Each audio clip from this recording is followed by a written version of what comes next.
նախընտրական քարոզարշավը շուտով կսկսվի, առաջադրվել եք Էջմիածնում որպես քաղաքապետի թեկնածու, ինչպես է գնահատում, այս process-ը սկզբնական։ Այո, նոյեմբերի 16-ին տեղի կունենա վաղարշաբաթ խոշորացված համայնքում ավականու ընտրությունները, մենք մասնակցում ենք հաղթանակ դաշինքով, Հայ հեղափոխական դաշնակցությունը եւ Առաջ աչակենտրոն կուսակցությունը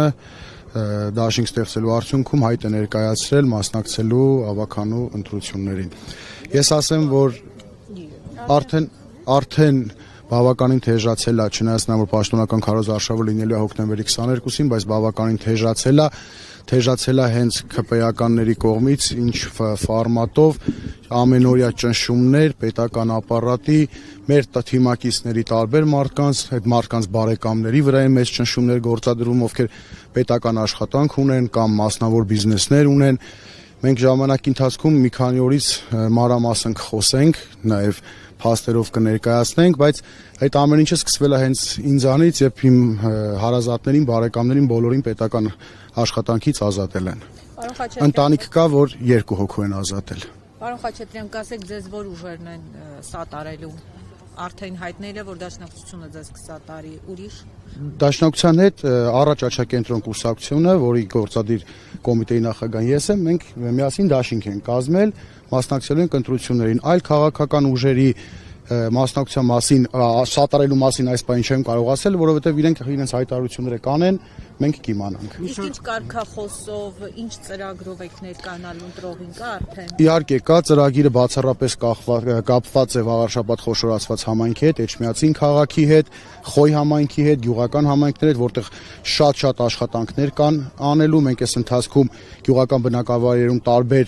ոլորտի ներկայացուցիչների հետ հանդիպումներ ենք ունեցել, գրեթե կարևորագույն 5-10 խնդիրները գրեթե բոլոր գյուղերում նույնն են։ Գիտենք դրա մասին նախընտրական ծրագրում ներառելու ենք եւ պաշտոնական քարոզչության ընթացքում հանդիպումներով ներկայացնելու ենք ժողովրդին։ Այո, կարգախոսը լինելու է եկել է ժամանակը։ Եվ անվան հետ կապված է հաղթանակ դաշինք, դուք ասել եք, որ ոչ թե լինելու է Փարաքար 2, ներողություն եմ խնդրում, ասել եք ոչ թե լինելու է Գյումրի 2, այլ լինելու է Փարաքար 2, այսինքն ձգտում եք հաղթանակի ամբողջ բացարձակ հաղթանակի։ Այո, մենք ձգտում ենք բացարձակ հաղթանակի եւ մենք ունենալու ենք հաջողություն։ Ես նախորդ նշեցի, հիմա էլ եմ նշում, որովհետեւ ինչի համար է դա իշխանական թեզն է Գյումրի 2 չի լինելու, կարծես լոզունգ են սարքել։ Ես ինքս էլ եւ մեր թիմն էլ համոզված ենք, որ իհարկե Գյումրի 2 չի լինելու է Փարաքար 2 ընտրական մասով։ Չնայած Փարաքարում հետևանքները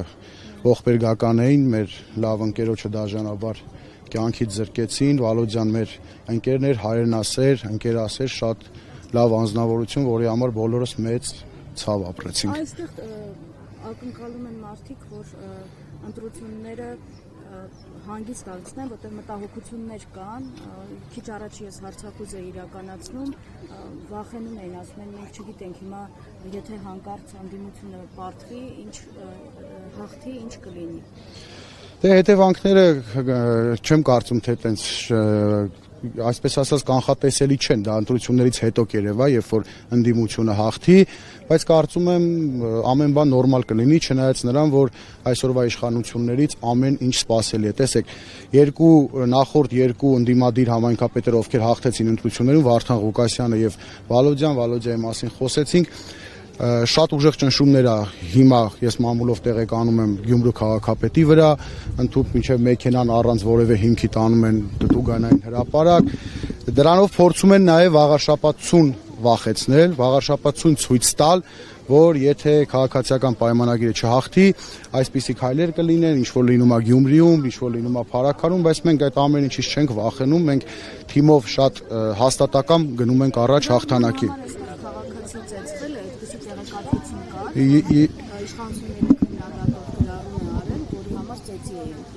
Ես ինքս էլ անկեղծ ասած մամուլից եմ տեղեկացել դրա մասին Facebook-ով եմ տեղեկացել, կփորձենք անպայման ճշտենք, բայց ես իմացա արդեն ճանաչում եմ այդ քաղաքացուն, ում հետ կապված է այդ դեպքը, կխոսեմ մանրամասները հետո կներկայացնեմ։ Տեսեք, որպեսզի ընդդիմությունը հաղթի, շանսերը մեծ լինեն, չէ՞ կարծում, որ պետք է նաև միասնական ճակատով հանդես գա, բայց մենք տեսնում ենք, որ մի շարք առանձին ընդդիմադիր հանդես եկող ուժեր առանձին են հայտարարում մասնակցելու մասին։ Սա չի նվազեցնում ընդդիմության շանսը։ Չեմ կարծում եմ հակառակը առավելություն է լինելու դա, որովհետև ընդդիմադիր ամեն ուժ, ամեն հատված ունի իր ընտրողներին եւ բնականաբար ընտրության արդյունքներից հետո ովքեր իրենց համարելու են ընդդիմադիր, ովքեր ընդդիմադիր դաշտից են հանդես գալու, համագործակցության եզրեր են լինելու, համագործակցության առաջարկներ են լինելու։ Բնականաբար համագործակցություն չի լինելու քաղաքացիական պայմանագիր կուսակցության հետ, մերձ քաղաքացիական պայմանագիր կուսակցության դաշինքներին կամ կուսակցություններին եւ բնականաբար նրանց հետ, ովքեր իրենք պատրաստ են համագործակցելու։ Դուք ասացիք, որ կներես, դուք ասացիք, որ դաշնակցության հետ եք, հա։